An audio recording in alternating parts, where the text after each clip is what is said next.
everybody, welcome to the Providence kitchen. It's Thanksgiving. It's an odd Thanksgiving.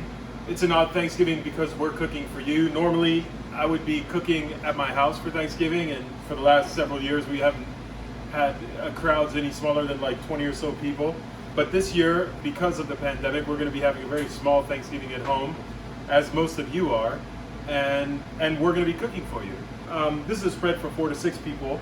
So it includes obviously the turkey and the legs, which are smoked over alderwood, mashed potatoes, gravy, beautiful cranberry sauce, my wife's recipe, stuffing, Parker House rolls, Brussels sprouts roasted with pancetta and guanciale, and then roasted fall vegetables.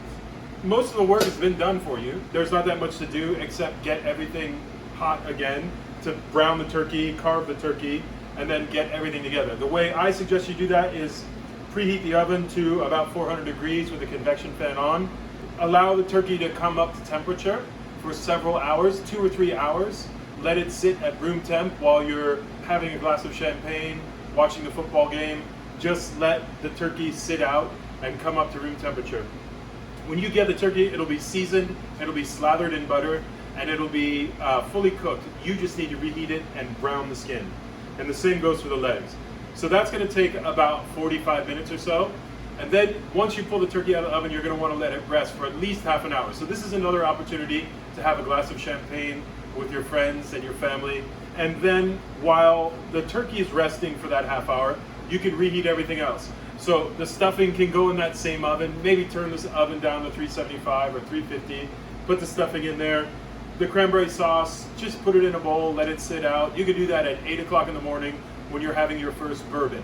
Go ahead and just let the cranberry sauce come up to room temperature. It eats much better that way. You don't want a refrigerator cold.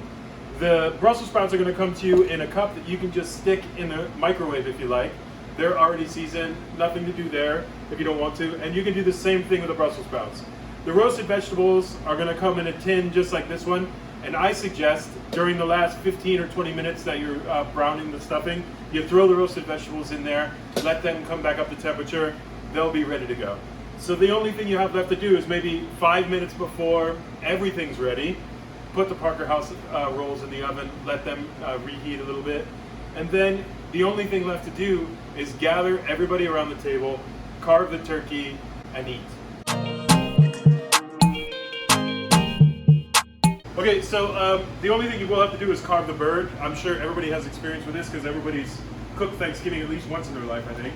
So anyway, for the leg and thigh portion, you just look for the lowest point of the joint right here if you stand it up, and just kind of cut right through like that. Just that easy. See how easy that is? Just like that. So the drumstick, you save that for your drunk uncle. Once you separated the leg and thigh, you might want to debone the thigh. You can do like so.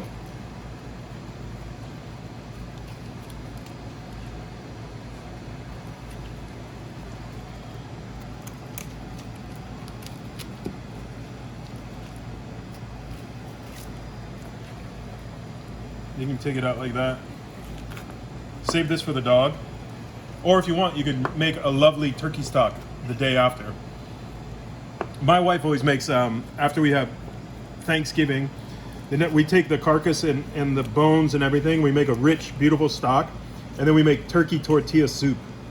So that would be a good recommendation for all the leftover meat and the leftover, the carcass, the bones of the turkey.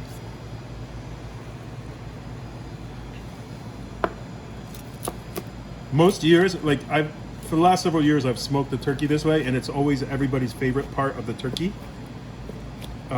You're going to wish the turkey had 4 legs, but it won't. It'll only have 2. But anyway,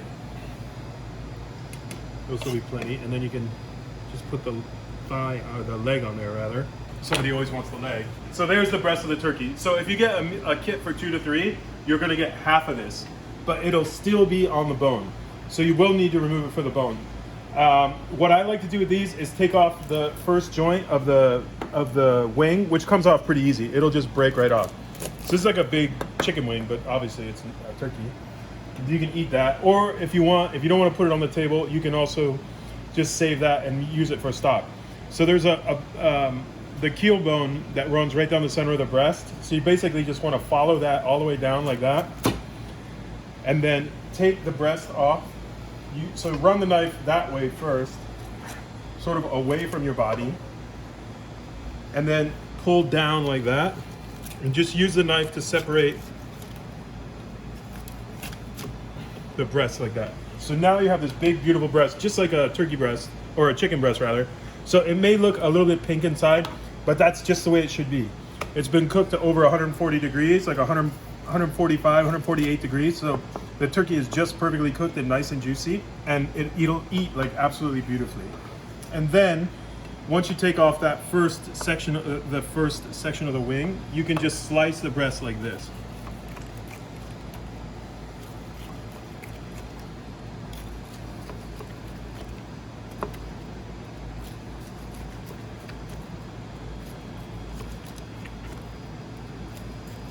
So you can see the skin is still nice and crispy and golden brown, and the meat is super moist and absolutely delicious. The turkey's been brined for a full 48 hours before it was cooked.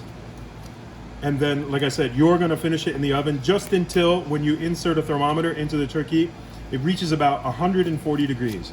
And once you've reached that temperature, the turkey is fine. You'll let it rest for a half hour, and then go ahead and slice it, bring it to the table, and it'll be absolutely delicious.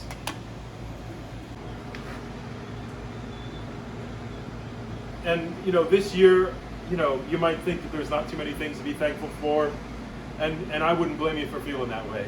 Best Thanksgiving ever. It's been a rough year for all of us, but I hope that this meal brings you a little bit of comfort with the friends and family that you choose to enjoy it with. And I hope that you enjoy Thanksgiving in spite of everything that's going on in our world. We appreciate the support as always. We hope you enjoy this meal.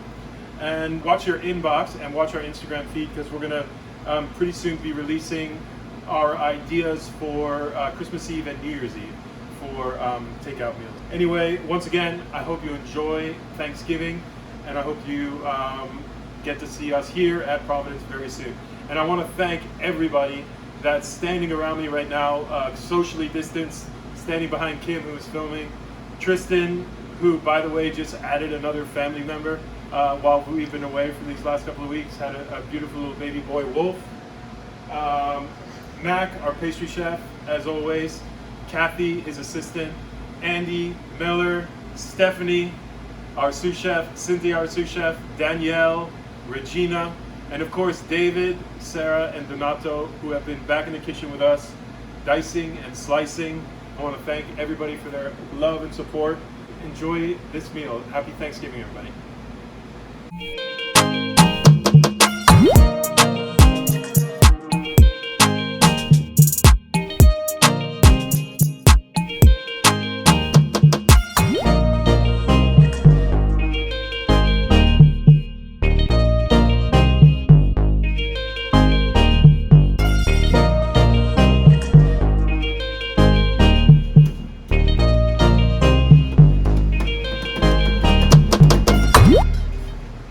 Okay, we good?